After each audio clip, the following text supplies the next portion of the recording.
Take a look at this. Across the nation, students are taking action in support of gun safety, saying they deserve to learn without fear. CBS 2's Finnstrom live at Saugus High School, where just 3 years ago, a gunman shot 5 people, killing 2 of them. And Cara, how are students there reacting to this tragedy? Obviously sad, very sad, but it's something that they actually went through.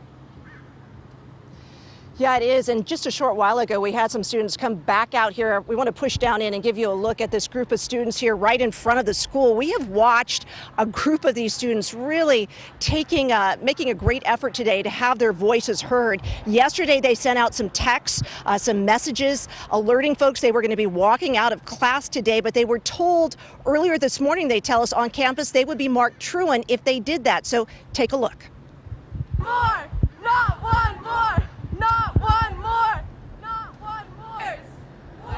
They shared these videos of demonstrations they held inside their classrooms and inside the quad area at around 9 this morning. The students taking part in a greater nationwide protest organized by a group called Students Demand Action. They're calling on lawmakers to take action. They say, sadly, the heinous violence just seen in Texas only continues an alarming trend. Now, many of the students here still healing. Take a look from that November 2019 shooting on this campus. 2 students were killed, 5 were shot and wounded when a 16-year-old brought his father's gun to school. One of the wounded, Mia Tretta, spent 6 days in the hospital. She was shot in the stomach. Today, as she continues to heal, she helped push to have students' voices heard here. This is the people who are making the laws, and they are not listening to the fact that we are dying at our schools. And that's not fair to us. We can't vote yet. We can't be in legislation, but the people who are there are not doing what they need to do. And that is Mia Tretta in the front there, 19 butterflies in her hair, 1 for each of the children killed in Uvalde. Now, last month, this teenager was in Washington, D.C., talking about gun control legislation with President Joe Biden. Today, she's here pushing for change with fellow students. Her mom and other parents who came said, well, they are all still dealing with the trauma of that day. Mia's best friend was one of the students killed. They have no other choice but to come together and push for change.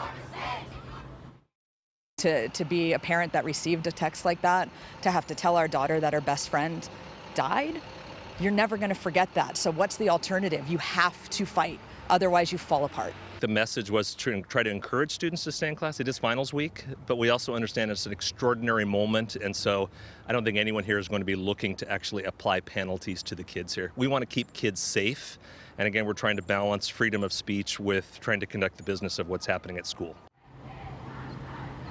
And as you saw there and can still see behind me, ultimately the students came out of the campus, and the superintendent tells us that no action is going to be taken against students who participated in this protest today.